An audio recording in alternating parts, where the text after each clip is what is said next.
आज हम लोग बहुत इम्पोर्टेंट पॉइंट को ऑब्जर्व करेंगे। अब हम आपको एक नया व्यू देते हैं। परमेश्वर के वचन को केवल सुनना नहीं है, वचन को ध्यान से सुनना है। क्या करना है? और केवल ध्यान से सुनना नहीं है, उसको समझना भी है। और केवल समझना नहीं है, उसको अपने जीवन में ग्रहण करना है। और केवल ग्रहण नहीं करना है, उसको अपने जीवन में अप्लाई करना है। अप्लाई का मतलब अपने जीवन में लागू करना। जब केंद्र सरकार कानून बना देती है, कानून बनाने के बाद केंद्र सरकार का काम है कानून बनाना, और राज्य सरकार का काम क्या है? उस कानून का पालन करवाना, इम्प्लीमेंटेशन। ठीक? कानून परमेश्वर का, जब परमेश्वर की आज्ञा, परमेश्वर का वचन, परमेश्वर की इच्छा, परमेश्वर की योजना, ये हमारे लिए कानून है आत्मिक तौर पे। इसको लागू कौन करेगा? राज्य सरकार का मतलब समझते हैं, केंद्र सरकार अगर परमेश्वर है तो राज्य सरकार हम है। हम अपने जीवन में कितना लागू कर रहे हैं, और लागू कर रहे हैं कि नहीं कर रहे हैं, और कैसे लागू कर रहे हैं, ये सारे मुद्दे आ जाते हैं। और अगर हम एग्जैक्टली जैसा कानून बना के दिया गया है, अगर हम एग्जैक्टली इंप्लीमेंट करते हैं, तो उसके अंतर्गत हम सेलेक्ट हो जाते हैं, यानी हम सही कर रहे हैं। तो हमारे राज्य में माहौल बता देता है कि इंप्लीमेंटेशन हो रहा है कि नहीं। ऐसे ही हमारे व्यक्तिगत जीवन में, हमारे व्यवहार में, हमारे बोल में, हमारी सोच में, हर एक्शन ये बताता है कि हमने परमेश्वर के वचन को कितना इंप्लीमेंट किया। हालेलुया। इंप्लीमेंटेशन की ही प्रॉब्लम है। हम परमेश्वर के इधर आ जाइए, इधर अंदर बहुत जगह है, पूरा खाली है। इंप्लीमेंटेशन पे किसी का ध्यान नहीं। प्रमोशन में सब लगे, सेल्फ प्रमोशन, सेल्फ एक्सॉल्टेशन। एक बहुत गंभीर समस्या मनुष्य के हृदय में है पहले से, और कभी शायद आपको किसी ने बताया नहीं, या कभी आपकी समझ में नहीं आया कि ये फॉल्ट हर व्यक्ति में है, और सब धर्मी होगा। और वो फॉल्ट क्या है मालूम है आपको? हाँ, वी हैव अ हार्ट। कितने लोगों के पास है हृदय? किसके किसके पास है? लेकिन आपके हृदय की समस्या आपको नहीं मालूम है। आपके हृदय में एक फॉल्ट है। आपका हृदय डिसीटफुल है। डिसीटफुल का मतलब धोखों से भरा हुआ है। उसके अंदर एक टेंडेंसी, यानी एक टेंडेंसी को क्या, एक प्रवृत्ति है, एक प्रवृत्ति है, एक धारणा है कि आप गलत चीज पे, आप क्रिया पे ज्यादा जाएंगे और उसके अर्थ को नहीं जानेंगे। बिना अंडरस्टैंडिंग के कुछ करने लगना, बिना कंप्लीट कंफर्मेशन के जवाब देना, या बिना कंफर्मेशन के किसी बात पर विश्वास करना, या बिना कंफर्मेशन के उस चीज को एक्सेप्ट कर लेना। इसको आप क्या कहेंगे? इंग्लिश में इसके लिए वर्ड है, हिंदी में मुझे नहीं मालूम इसको क्या, यानी गलत धारणा। अगर आप पूर्वाग्रह से यानी पूर्वाग्रह से ग्रसित हो गए, तो इसका इलाज क्या है? इसका इलाज यही तो बाइबल बताती है कि मनुष्य का हृदय धोखा देने वाला है, और उसमें असाध्य रोग लगा है जिसका कोई इलाज नहीं है। अब आप बताइए कहां जाएंगे दुनिया में? कौन सी साइंस और कौन सा रिलीजन और कौन सी क्रिया आपको इससे छुड़ा सकती है? अब अगर नहीं संभव है तो बताइए ये सारी जनता क्या कर रही है? नहीं, जो सबको करता देख रही वो कर रही है। तो ये सब काहे से ग्रसित हो गए? असाध्य रोग से। उस असाध्य रोग को थोड़ा सा ऑब्जर्व करेंगे हम परमेश्वर के वचन में। यही है एक्चुअली परमेश्वर के वचन का शुरू से विरोध होता आया है, लेकिन कौन से वचन का? लिखित वचन का नहीं, परमेश्वर के मुख से निकले हुए वचन का विरोध होता है। परमेश्वर के मुख से निकला वचन मतलब परमेश्वर की आत्मा के द्वारा बोला गया वचन, उसका विरोध होता है। जब वचन देहधारी हुआ, जिसे हम यीशु मसीह कहते हैं, और जब उस पर आत्मा उतरा और जब उसने बोलना शुरू किया, देखिए वहां से कितना विरोध आया, इतना विरोध आया, इतना विरोध आया कि लोगों ने उसका केवल विरोध नहीं किया बल्कि उसको मार डाला, जड़ी खत्म कर, ना रहेगा ना बोलेगा। और जो चल रहा था वो फिर कंटिन्यू होने लगा। यीशु मसीह ने पवित्र आत्मा उंडेला केवल चुने हुए लोगों पर जो यीशु मसीह के साथ थे, और उनको पवित्र आत्मा मिला, उनके द्वारा पवित्र आत्मा फिर बोलने लगा, उन सबको भी मार दिया, एक एक करके, एक एक करके, एक एक करके। उसके बाद से पौलुस लास्ट पर्सन था, पौलुस और यूहन्ना जिसने प्रकाशित वाक्य लिखा, इन दो को पौलुस ने प्रेरितों के काम में ये बता दिया था कि मेरे जाने के बाद क्या होगा कलीसिया में, जो आज प्रकट है। यूहन्ना ने प्रकाशित वाक्य में यीशु मसीह के प्रकाशन को दिया, उसको मारने का बड़ा प्रयास किया गया, खोलते तेल के कढ़ाई में डाल दिया, नहीं मारा, उसको जहर दिया, वो नहीं मारा, वो लास्ट में जब उसका सही समय आया तब वो मरा, उसको मार नहीं पाए। ये सब इतिहास आप देखेंगे तो आपको पता चलेगा कि ये वचन हम तक पहुंचा कैसे। अभी हमने वचन का इतिहास नहीं खोला है, खून से भरा इतिहास है इस वचन रिटन वर्ड का, और तब ये हम तक पहुंचा। और आज हम लोग इसको जब लाइसेंटियस बना देते हैं अपनी बातों से, अपने व्यवहार से, अपने चाल चलन से, तो परमेश्वर क्या इस बात से प्रसन्न होगा? इसके साथ खिलवाड़ करने का मतलब परमेश्वर की इच्छा और योजना के साथ खिलवाड़ करना। परमेश्वर ने अपने नाम से ज्यादा अपने वचन को इज्जत दी है, इसलिए आपका पूरा ध्यान परमेश्वर के वचन को सुनने और समझने में होना चाहिए। It is very important, this is the life line for spiritual life, इसके बिना स्पिरिचुअल लाइफ है नहीं। अब हम आपके साथ एक शब्द आपसे पूछते हैं, प्रिज्यूम का क्या मतलब होता है? प्रिज्यूम, हाँ, प्री अज्यूम, अज्यूम से ही प्रिज्यूम बनता है। अज्यूम का मतलब होता है किसी बात की कल्पना करना। कल्पना सब करते हैं। हमने आपको क्या बताया? 3 चीजें अनलिमिटेड है, यानी जिनका अंत नहीं है, मनुष्य के स्वभाव में है, इच्छा, कल्पना और भावना। और ये जो इच्छा और कल्पना और भावना है, इसमें सबसे श्रेष्ठ है कल्पना। कल्पना से ही इच्छा जुड़ी होती है और भावना जुड़ी होती है। तो ये सिस्टर कंसर्न्स है किसकी? कल्पना की। तो कल्पना, इसको इंग्लिश में बोलते हैं इमेजिनेशन। इमेजिनेशन को परमेश्वर कहता है सही है, होना चाहिए, इमेजिन करना चाहिए। लेकिन आपको परमेश्वर ने वचन क्यों दिया है? इमेजिनेशन की छूट भी दी और साथ में वचन दिया है। इस वचन का क्या काम है? हमारे इमेजिनेशन को लेकर,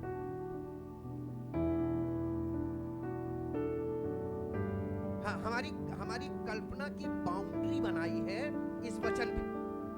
ये वचन कल्पना की बाउंड्री है। हम जब कल्पना करने में, कोई व्यक्ति कहां तक कल्पना कर सकता है, उसी के अनुसार उसकी इच्छा और भावना काम करेगी। लोगों में आज इच्छा और भावना देखिए तो आपको पता चलेगा कि उनकी कल्पनाएं कितनी बियॉन्ड बाउंड्रीज चली गई। ये डिसऑर्डर है कि नहीं? ये डिसऑर्डर है ना। इसको हम कहेंगे एक तरीके से मेंटल डिसऑर्डर। यहां ही से मेंटल डिसऑर्डर शुरू हो जाते हैं। अज्यूम को पहले से अपने मन में अज्यूम करना, इससे पहले कि हम बोलें या कुछ करें, उसको अज्यूम करके बैठ गए, इसी को कहते हैं प्रिज्यूम। ठीक, अब हम इसकी यानी लिटरल जो मीनिंग है वो बताते हैं आपको। To think that even if you do not know, to think that something is true for sure, to suppose, यानी do not know for sure, यानी आप किसी चीज को विश्वास करें लेकिन उसमें पूरी तरीके से आप श्योर नहीं है, निश्चित नहीं है कि ये ऐसा ही, हम विश्वास तो कर रहे हैं लेकिन आप निश्चित नहीं है कि ये सही है। इसको कहते हैं प्रिज्यूम। हिंदी में इसकी परिभाषा, क्योंकि इसकी परिभाषा एकदम लिटरल है, ये किसी बात की पक्की जानकारी ना होने पर भी उसे सच मान लेना। हाँ, नहीं, पक्की जानकारी ना होने पर भी, प्रूफ तो अवेलेबल है लेकिन हमें जानकारी ही पक्की नहीं, जानकारी करेंगे तभी तो प्रूफ मिलेगा। आपके जीवन में वो चीज प्रूफ होगी, आप जानकारी लेंगे तब। तो आपको जानकारी की कमी के कारण आप विश्वास तो कर रहे हैं लेकिन पूरी जानकारी नहीं है, तो आप क्या है, आप प्रिज्यूम कर रहे हैं। और प्रिज्यूम करना यानी यीशु मसीह पर लोग विश्वास करते हैं लेकिन उसको अच्छी तरीके से न जानते हैं और न समझते हैं। रिजल्ट क्या होगा? अनुमान लगाना। हाँ, अनुमान वो एक सिंपल मीनिंग, लेकिन हम वेबस्टर से निकालते हैं, मरियम वेबस्टर से, तो वो उसकी बिब्लिकल लिटरल मीनिंग निकालती है ताकि वचन को हम समझे कि वचन में ये प्रॉब्लम क्यों बताई जा रही है। प्रिज्यूम से ही वर्ड बनता प्रिजम्पशन। प्रिज्यूम जो है, प्रिज्यूम वर्ब है और प्रिजम्पशन नाउन है। तो जब कोई व्यक्ति प्रिज्यूम करते करते करते करते एक लंबे समय तक उस धारणा का शिकार हो जाता है, अब ये प्रिजम्पशन में चला गया। अब ये प्रिजम्पशन चलेगा, ये उस मत में चला गया, इसके माइंड में वो मत आ गया कि अब आप इसके सामने पूरा एविडेंस भी रख देंगे तो वो एक्सेप्ट नहीं करेगा, वो शिकार हो गया। प्रिजम्पशन उसको बोलते हैं, पूरी तरीके से उसके कंट्रोल में चले जाता। और एक है प्रिजम्पटस एडजेक्टिव। प्रिजम्पटस का मतलब क्या है? प्रिजम्पटस एडजेक्टिव है। हमने आपको, हाँ, प्रिजम्पटस ये बताता है कि कौन से लोग, उनकी क्वालिटी क्या है जो प्रिजम्पशन में फंस गए, who they are। और ये 3 पॉइंट हमको इस मसले को समझने के लिए, ऑब्जर्व करने के लिए बहुत जरूरी है। अब आपको पता है आप किस चीज का शिकार हैं ऑलरेडी। आप जो कर रहे हैं, आपके करने की जो आप क्रिया कर रहे हैं, मसीह में हैं, विश्वासी हैं, और आप जो विश्वासी कहला रहे हैं, you profess that you are a believer. आप कह रहे हैं कि मैं मसीह में हूँ, मैं विश्वासी हूँ, मैं यीशु मसीह पर विश्वास करता हूँ, लेकिन आप जो कर रहे हैं वो आप उसका इनकार कर रहे हैं कि देखो आपका शरीर कह रहा नहीं, ये है नहीं, ये है नहीं, ये मुंह से कह रहा है, ये दिखावा कर रहा है।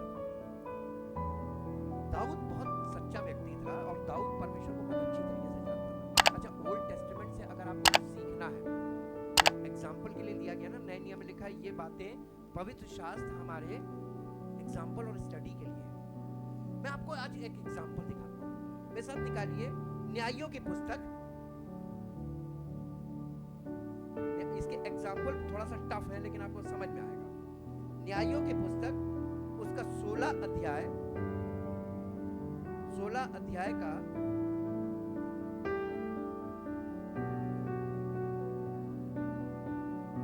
16 पद से पढ़िए। जब उसने हर दिन, ये सैमसन और दलीला की कहानी है, सैमसन एंड दलीला, ये स्टोरी है ओल्ड टेस्टामेंट में। तो सैमसन दलीला की गोद में, दलीला कौन है इसको आप देख लीजिए। सैमसन परमेश्वर का जन्म से चुना हुआ व्यक्ति था और ये एक स्त्री से प्यार कर रहा था जिसका नाम था दलीला, ठीक है। और दलीला कौन थी? मेरे साथ निकाल लीजिए, इसका हम वर्ड्स बता देते हैं आपको। और 16 अध्याय का पहला पद पढ़ दीजिए। 16 तब शिमशोन अज्जा को गया और वहां एक वेश्या को देखकर उसके पास गया। कौन? तो दलीला क्या थी? वेश्या थी ना। अब आप देखिए सैमसन कौन था, सैमसन का भी दिखा देते हैं। जब अज्जियों को एक मिनट, बस वही एक पर्स पढ़नी थी कि दलीला है कौन। और इसमें ये जन्म से, पैदाइश से ये परमेश्वर की आत्मा से भरा हुआ था। इसका 13 अध्याय का 25 पद पढ़िए।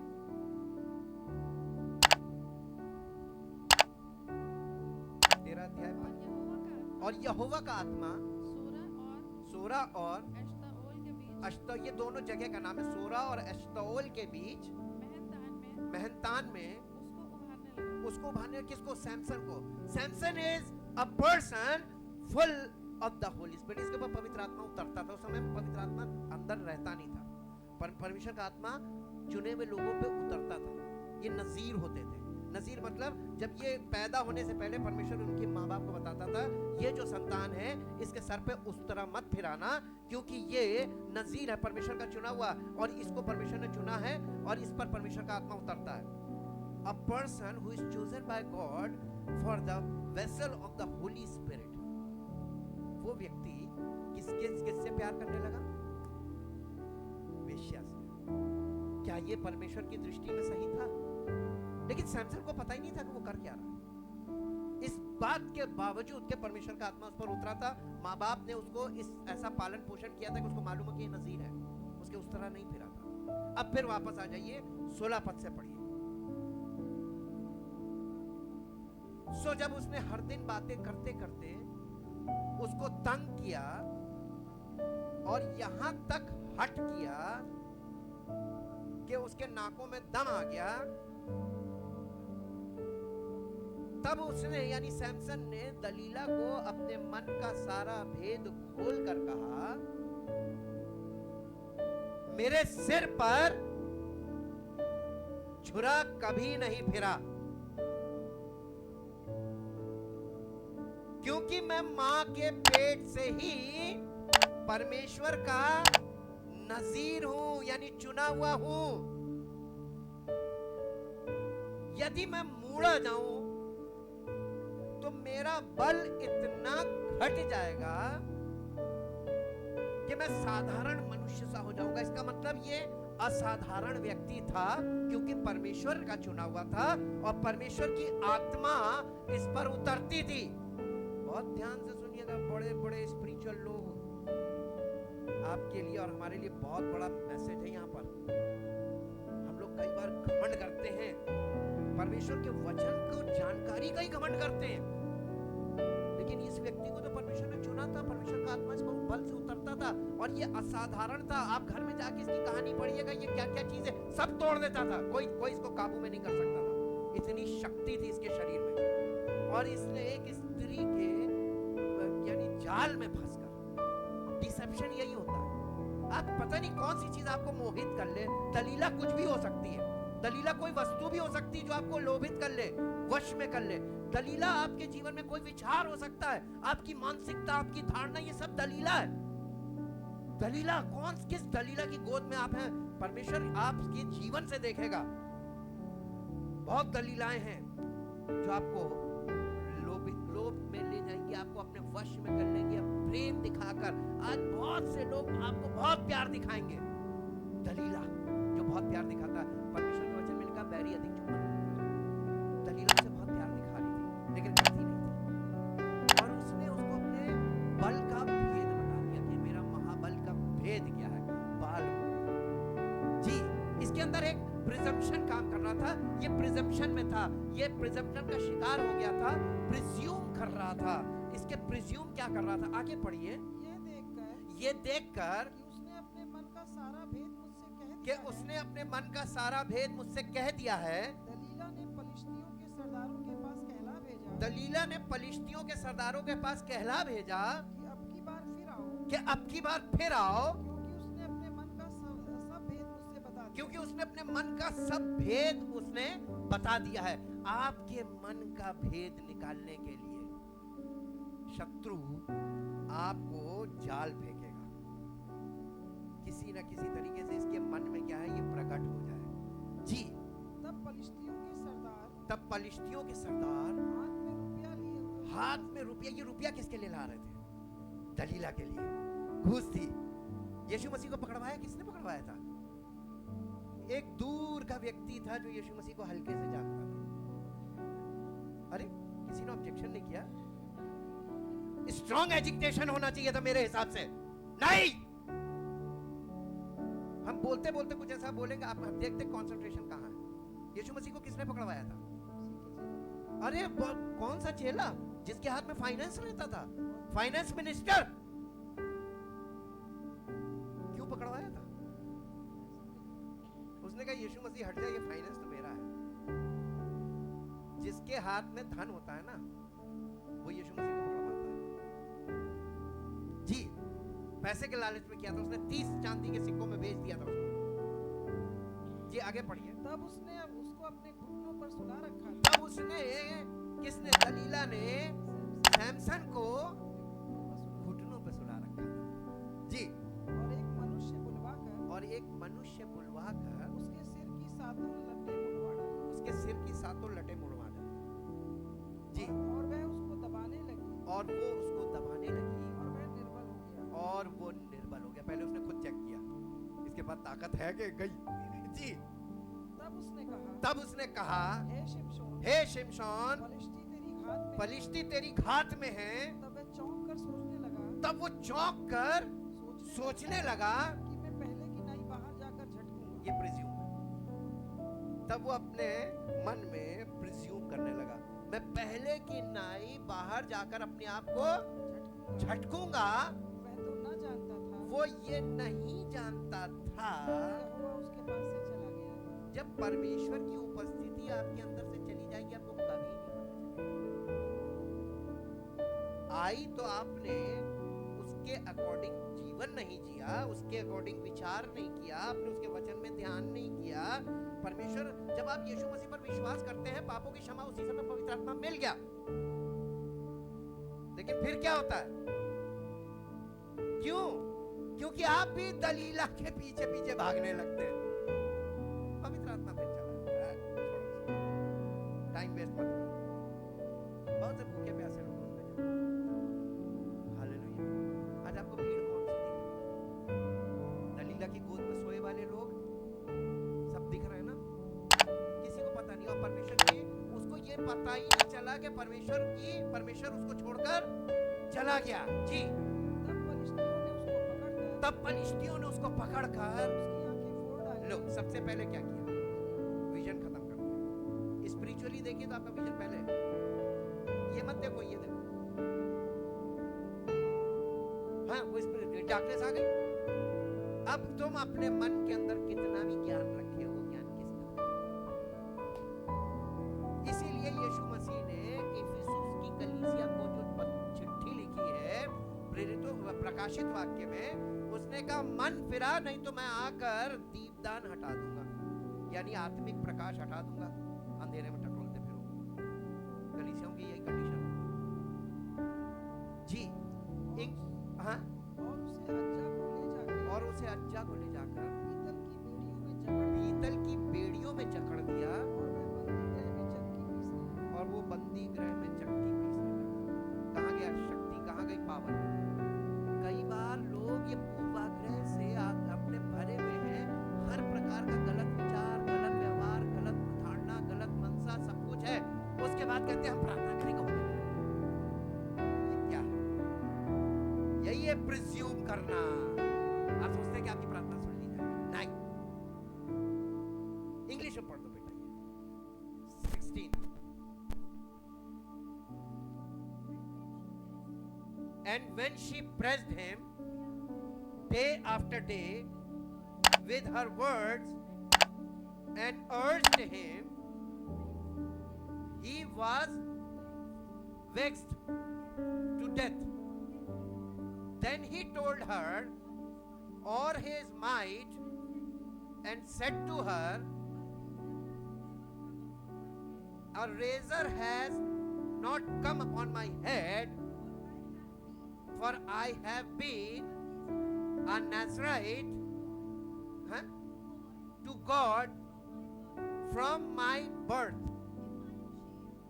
If I am shaved, then my strength will go from me,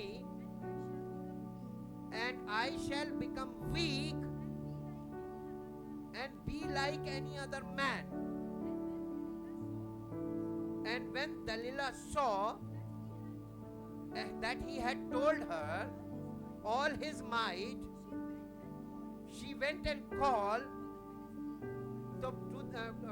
for the Philistines' lords, saying, "Come up this once, for he has told me all he knows."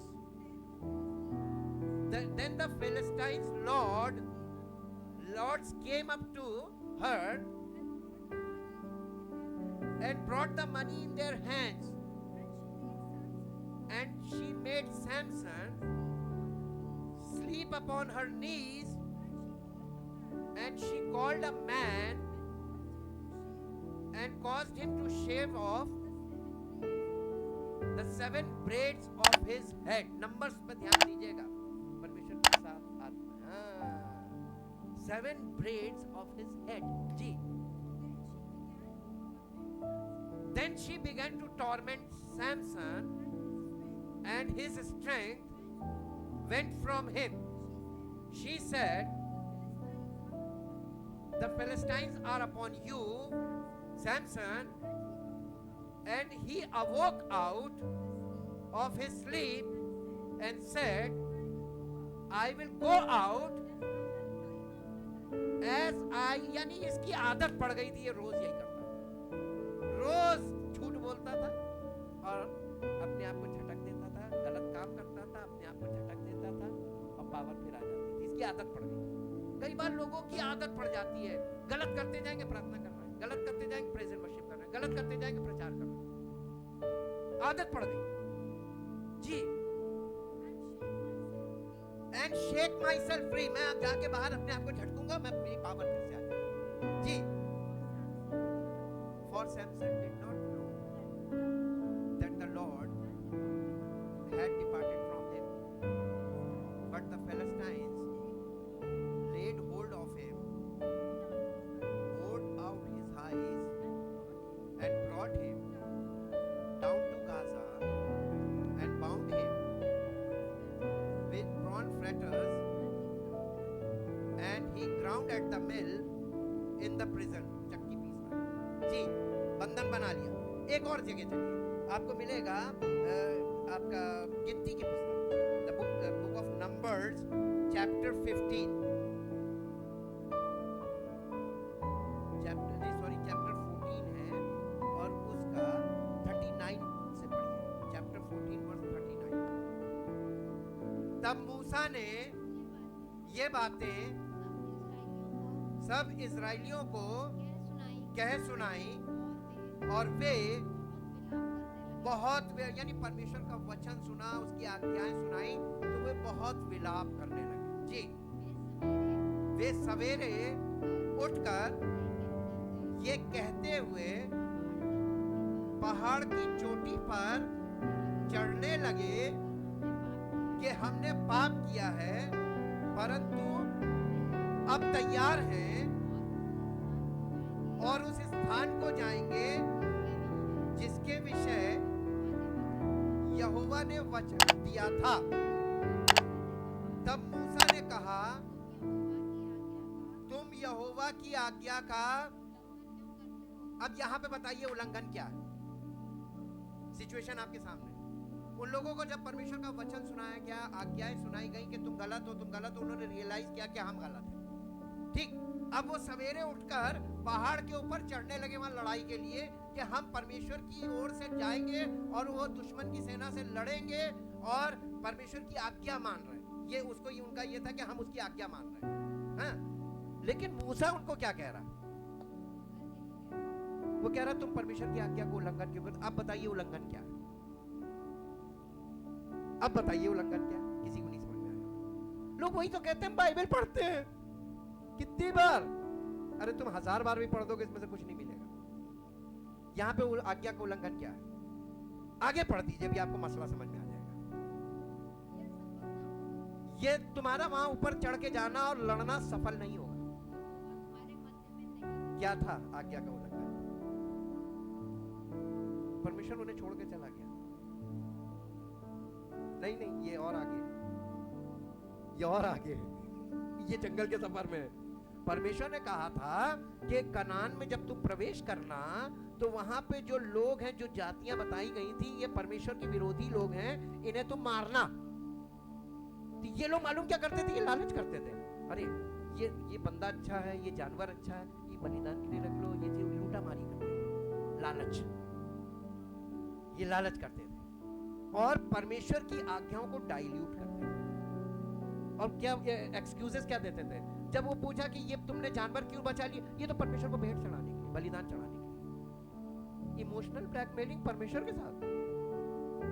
वो हाँ किया ना की ना करता है। उसने कहा ये चीज डिस्ट्रॉय कर दो, डिस्ट्रॉय कर दो, उसमें छांटो भी इन्होंने, उसको नहीं चाहिए ही कुछ। अगर उसको चाहिए होता, उसने परमेश्वर के वचन में दाऊद ने कहा कि परमेश्वर यहोवा यूं कहता है कि क्या सारे जानवर मेरे नहीं है? अगर मैं भूखा था तो तुमसे कह देता, परमेश्वर तुमसे क्यों मांगेगा?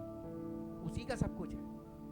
तो तुम परमेश्वर को देने का घमंड तो कभी मत दिखाना और देने का लालच भी मत दिखाना। जी अब बताइए, यहोवा क्यों? उसने कहा तुम्हारा वहां जाकर लड़ाई करना सफल नहीं होगा। क्यों? तुम्हारे बीच परमेश्वर तुम्हारे अंदर है ही नहीं। जी मत चढ़ो, नहीं तो शत्रुओं से हार जाओगे। लेकिन ये लोग प्रिज्यूम कर रहे थे, ये प्रिजम्पशन में थे। देखिए यही है सिन, प्रिजम्पशन। ये प्रिजम्पशन में थे कि अरे नहीं, मूसा तो ऐसे ही कहता है। आपको ट्रू वचन मिल रहा है, लोग सुनते हैं और इस बात को कुछ लोग तो यूं फेंक देते उठा के, अरे ये मेरे मतलब का नहीं, हम तो ये विश्वास करते हैं। ये प्रिजम्पशन है आपका विश्वास। अगर वो वचन पर आधारित नहीं है और वो आपके जीवन में प्रकट नहीं है, वो विश्वास प्रिजम्पशन है, झूठा। जी वहां तुम्हारे आगे अमालेकी और कनानी लोग हैं, यानी तुमसे ज्यादा पावरफुल लोग हैं, इसलिए तुम तलवार से मारे जाओगे। एक तरफ बड़ी जनसंख्या कह रही है हम जाएंगे, हम परमेश्वर के नाम से जाएंगे और हम लड़ेंगे, और एक तरफ एक व्यक्ति खड़े होकर कह रहा मत जाओ, तुम हार जाओगे। वो कौन था? मूसा मना कर रहा था, मूसा की नहीं सुनी। जी तुम यहोवा को छोड़कर फिर गए हो, इसलिए वो तुम्हारे संग नहीं रहेगा। ये बात आज के लोग भूल गए। वर्ड ऑफ गॉड का काम क्या है? आपको यही तो बताना कि परमेश्वर तुम्हारे अंदर नहीं है। सतर्क हो जाओ। जो तुम क्रियाएं कर रहे हो, ये क्रियाएं तुमको बचाएंगी नहीं। कितनी दुआ करोगे? एक व्यक्ति को जो मर रहा है, तुम दुआ करके देख लो, नहीं बचना तो नहीं बचेगा, क्योंकि परमेश्वर का मैं मेरी मर्जी, मैं जिस पर चाहूंगा दया करूंगा, जिस पर नहीं चाहूंगा नहीं करूंगा। तो प्रार्थना का फिर क्यों ढोंग? और वैल्यू किस चीज को देते हैं? परमेश्वर ने जीवन दिया, ये कभी आपको नहीं मिलेगा कि परमेश्वर ने किया। आप गवाही सुनिए, लोग कहेंगे कि हमने दुआ की और ये हो गया, तो कहता जाओ तुम्हारी दुआ ही काम करेगी, मैं नहीं करूंगा। दलीला बना दिया दुआ। कभी संस्था का नाम लेंगे, फलानी संस्था ने ये काम किया, तो यीशु मसीह तो कुछ करता ही नहीं, अब तो संस्था ही काम कर रही है, डिनोमिनेशन काम कर रहा, प्रार्थना काम कर रही। ये प्रिजम्पशन नहीं तो और क्या है? गवाहियां सुन लीजिए लोगों की। व्यक्तिगत तौर पर कोई परमेश्वर को नहीं जानता, सब मनुष्यों को खुश करने में लगे हुए हैं। जी परंतु वे ठिठाई करके पहाड़ की चोटी पर चढ़ गए, परंतु यहोवा की वाचा का संदूक और मूसा जहां पर निवास, जहां पे ये लोग रहते थे, छावनी का मतलब जहां रहते थे, निवास स्थान, वहां से ये दो चीजें नहीं हटी। परमेश्वर की वाचा का संदूक यानी परमेश्वर की उपस्थिति, और परमेश्वर का सेवक मूसा, ये दो चीजें नीचे रही और ये सब ऊपर चढ़ गए। जी तब अमालेकी और कनानी जो उस पहाड़ पर रहते थे उन पर चढ़ गए और क्या होरमा तक उनको मारते चले आए। क्या हुआ? अब आगे आ गया, यहोवा ने मूसा से कहा, इस्राएलियों से कह, जब तुम अपने निवास के देश में पहुंचो जो मैं तुम्हें देता हूं, और यहोवा के लिए क्या होम बलि, क्या मेल बलि, कोई भी हव्य चढ़ाओ, चाहे वो विशेष मन्नत पूरी करने का हो और चाहे स्वेच्छा बलि का हो, चाहे तुम्हारे नियत समयों के में का हो, या वो चाहे गाय बैल चाहे भेड़ बकरियों में का हो, जिससे यहोवा के लिए सुखदायक सुगंध हो, तब उस होम बलि या मेल बलि के संग भेड़ के बच्चे पीछे यहोवा के लिए, हाँ अब ये विधि बता रहा है कि तुमको ऐसे बलिदान चढ़ाना होगा। अब यहाँ पे सैक्रिफिशियल सिस्टम बता रहा परमेश्वर कि कैसे अब ये जो तुमने परमेश्वर से अलग हो गए बिकॉज ऑफ सिन, ये है प्रिजम्पटस सिन। अब आपको समझ में आया कितना कठिन मैटर है जिसे शब्दों में मैं आपको नहीं समझा सकता। मैंने इंसिडेंट्स दिखाए। परमेश्वर आपके जीवन में है कि नहीं, इस बात का सबूत क्या है? पवित्र आत्मा के फलों के अलावा कोई सबूत नहीं। क्या आपके जीवन में वो है? या जिसके द्वारा आप वचन सुन रहे हैं, जिसके द्वारा आप सुनकर विश्वास कर रहे हैं, उसके जीवन में वो प्रकट है? इसीलिए लिखा हुआ है हर एक आत्मा का विश्वास न करो वरन आत्माओं को परखो। आप फॉलोअर बहुत जल्दी बन जाते हैं डिसीटफुल हार्ट के कारण। आपको कोई व्यक्ति आपके मन की बात करने वाला मिल जाता, आप उसी के फॉलोअर हो जाते हैं। और जो हार्ड परमेश्वर का वचन है वो लोगों को पसंद नहीं है। और आज के दिनों में तो बिल्कुल नहीं, क्योंकि ये लिखा हुआ है कि अंत के दिनों में ऐसे लोग होंगे जो परमेश्वर के शुद्ध वचन को एक्सेप्ट नहीं करेंगे और उसको बर्दाश्त नहीं कर पाएंगे। और वो अपने लिए जाकर ऐसे, यानी ऐसे लोगों को जो बहुत मोहब्बत दिखाते हैं, मीठी बातें करते हैं, पुचकारने वाली बातें करते हैं, उन लोगों को चुन लेंगे अपने लिए। हालेलुया। आज की दशा आप बाहर जाके देख लीजिए, यूट्यूब फेसबुक सब पूरा प्रीचिंग सुनिए। अब तो मना नहीं करते, सुनो, लेकिन अगर तुम अपने आप को सुन के बचा सकते हो तो सुनो। अगर सुन के बच नहीं सकते हो तो सबकी मत सुनो। क्या आप अपने आप को सब लोगों की सुनकर बचा पाएंगे? क्योंकि आपका दिल धोखेबाज है, कहां पे धोखा खा जाएगा आपको खुद नहीं पता। और जो परमेश्वर ने हमको वरदान के रूप में, गिफ्ट के रूप में जो होली स्पिरिट दिया है ना, वो शोकित होके करो। प्रभु यीशु मसीह ने कुछ नहीं किया, जो किया था उसके कारण हमें माफी मिल गई और पवित्र आत्मा मिल गया यीशु मसीह ने किए के कारण। और पवित्र आत्मा हमको क्या करता, मालूम, पुत्र के सदृश बनाने की कोशिश करता अंदर से, हमारे अंदर से वो सारी कमियां निकालता। एक वर्ष मेरे साथ निकालिए जो आपको मिलेगी भजन संहिता उसका 19 अध्याय उसका 12 और 13 और 14 पद पढ़िए। तू अपने दास को ढिठाई के पापों से बचाए रख, वे मुझ पर प्रभुता, कौन प्रभुता करता है? कलीसियाओं में लोगों के ऊपर क्या चीज प्रभुता कर रही है? पापों की क्षमा जो हमारी बचपन से, पैदाइश से लेके उस दिन तक जब यीशु मसीह पर विश्वास किया, हमारा बैलेंस जीरो कर दिया उसने। ओरिजिनल सिन तो है नहीं, हमको माफी मिल गई। दोबारा भी ये कौन सा सिन आ गया? कौन सा सिन है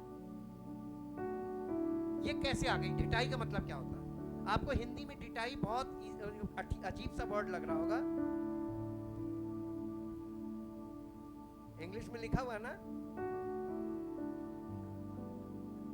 अपने मन में ये धारणा बैठ गई, नहीं हमारी तो आदत पड़ी हुई, क्या करें, गलती करके दुआ कर ले,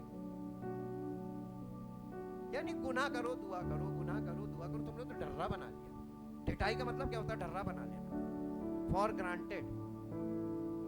परमेश्वर ने इतना बड़ा काम किया, आपको यहाँ पर रुक जाना चाहिए था। अरे यार हम इस लायक नहीं, हम तो पापी हैं, हमारे लिए यीशु मसीह मर गया। और वो मर गया जो यानी पाप को जानता नहीं था, एक धर्मी व्यक्ति सब अधर्मियों का धर्म लेकर मर गया। उसने हमारे पाप को अपने ऊपर लिया।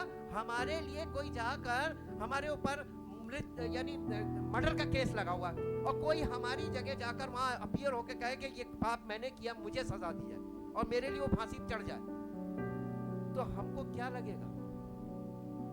जहां हमें चढ़ना था वो चढ़ गया, तो हमें तो यहाँ पे हम सकते में आ जाएंगे, यार ये क्या किया उसने, हमें जीवन दे दिया, हमारी मृत्यु ले ली। यीशु मसीह ने यही तो किया। अब आप यीशु मसीह के अनुसार जीवन व्यतीत करने के बजाय आप अपने वही आदत पड़ी कर रहे हैं। वो अंदर जो आपके फॉल्ट है, इसीलिए तो होली स्पिरिट दिया था कि अंदर से आपको करेक्ट करे, प्रिजम्प्टस सिन, और इससे आपको कोई शक्ति नहीं छोड़ा सकती, केवल पवित्र आत्मा, वो भी परमेश्वर के वचन के द्वारा। अब बताइए वचन क्या काम करता है? The importance of the word of God. इसकी इंपॉर्टेंस क्या है? अब आप मेरे साथ एक पद निकालिए जो आपको मिलेगा मत्ती रचित सुसमाचार उसका 22 अध्याय और 22 अध्याय का, मत्ती रचित सुसमाचार उसका, यीशु मसीह के शब्दों में हम दिखा रहे हैं आपको, 22 अध्याय का 22 अध्याय का है मेरे ख्याल से 29 पद होगा। यीशु ने उन्हें उत्तर दिया कि तुम पवित्र शास्त्र और परमेश्वर के सामर्थ, दो चीजें लोगों को नहीं मालूम, दो चीजें नहीं मालूम। आपको दुआ करनी आती है, आप लच्छेदार दुआ कर लेते हैं, आप बहुत लोगों को आकर्षित करने वाली दुआ कर लेते हैं, परमेश्वर आपकी दुआ से प्रसन्न नहीं होगा। ये बात याद रखिए। अगर दुआ से प्रसन्न होता तो यीशु मसीह की कुर्बानी व्यर्थ हो जाती, क्योंकि फिर उसे कुर्बानी की क्या जरूरत थी, सब काम दुआ से होना था। पॉइंट बहुत गहरा पॉइंट है ये। अगर प्रार्थना से सब कुछ करना था तो यीशु मसीह का बलिदान व्यर्थ, अगर हम प्रार्थना को सब कुछ ठहराते हैं, और अगर प्रार्थना से सब कुछ होना था तो यीशु मसीह का पुनरुत्थान व्यर्थ, और अगर प्रार्थना से ही सब कुछ होना था तो पवित्र आत्मा का दिया जाना व्यर्थ, और अगर पवित्र आत्मा से ही सब कुछ, प्रार्थना से ही सब कुछ होना था तो परमेश्वर का वचन व्यर्थ। क्या क्या चीजें व्यर्थ हुई प्रार्थना के आगे? ये प्रार्थना का जो प्रिजम्पशन है, प्रिजम्पशन अबाउट प्रेयर, ये बहुत भयानक महारोग फैला हुआ है। और कोई यीशु मसीह कह रहा है तुम परमेश्वर के पवित्र शास्त्र को, पवित्र शास्त्र और परमेश्वर के सामने नहीं जाते। इंग्लिश में पढ़ दो बेटा। But Jesus replied to them, you are wrong, because you know neither the scriptures and nor God's power, ना तुम परमेश्वर की सामर्थ को जानते हो और ना परमेश्वर के वचन को जानते हो। दो चीजों से ये अज्ञानता कहां है, किस किस में? और सब लोग दुआ कर रहे हैं। पोल खोल दी यीशु मसीह ने, और ये मालूम यहूदियों की पोल खोली थी। हाँ, आपका जीवन जब तक सही नहीं है इन लाइन, सब कुछ आप ड्रामा कर रहे हैं। इसी के साथ एक और निकाल लीजिए जो आपको मिलेगा लूका रचित सुसमाचार, सॉरी मरकुस 12 का 21, 12 का 21 नहीं, 12 का 24, मरकुस 12:24। यीशु ने उनसे कहा, क्या तुम इस कारण से भूल में नहीं पड़े हो कि ना तो तुम पवित्र शास्त्र ही को जानते हो और ना परमेश्वर की सामर्थ को? तुम भूल में नहीं पड़े हो। ये प्रिजम्प्टस सिन, और यही प्रिजम्पशन आज लोगों के माइंड में है, उनके जीवन में है, उनके दिमाग में है। हम ये करेंगे और ये हो जाएगा, हम यहाँ जाएंगे हो जाएगा, हम वहां जाएंगे हो जाएगा, हम वैसा करेंगे हो जाएगा। सब प्रिजम्पशन है। English, Jesus said to them, is not this where you wander out of the way and go wrong, because you know neither the scriptures nor the power of God neither the scriptures का मतलब होता है उस जमाने में जब ये लिखा जा रहा था at the time when the New Testament was written, तो उस समय में ये ओल्ड टेस्टामेंट को दिखाता था, लेकिन आज के समय में ये पूरी बाइबल को दिखाता है। अब हमारे पास स्क्रिप्चर्स हैं, old testament and new testament, both our scriptures now.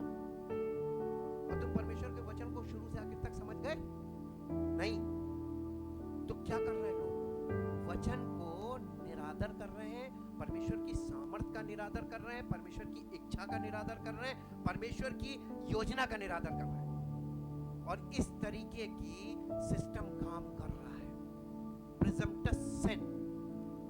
और ये हमारे छुटकारे के लिए यीशु मसीह ने सब कुछ कर दिया, ये विश्वास नहीं कर रहे, बल्कि लोगों में ये धारणा पैदा कर रहे कि अब तुम ये करो तो तुम्हें अनंत जीवन मिलेगा, अब तुम ये करो तो तुम्हें परमेश्वर के क्रोध से बच जाओगे, उसके न्याय में बच जाओगे। और यीशु मसीह कह रहा है कि तुम नहीं बचोगे, क्योंकि वचन इस बात की गवाही देता है। हालेलुया। क्या करना चाहिए हमको? करेक्शन करना चाहिए कि नहीं? करेक्शन कैसे होगा? जब तक हमें जानकारी नहीं होगी तब तक हम करेक्शन किस बात का करेंगे? हमें यही नहीं पता है कि हमारे अंदर कमी क्या है।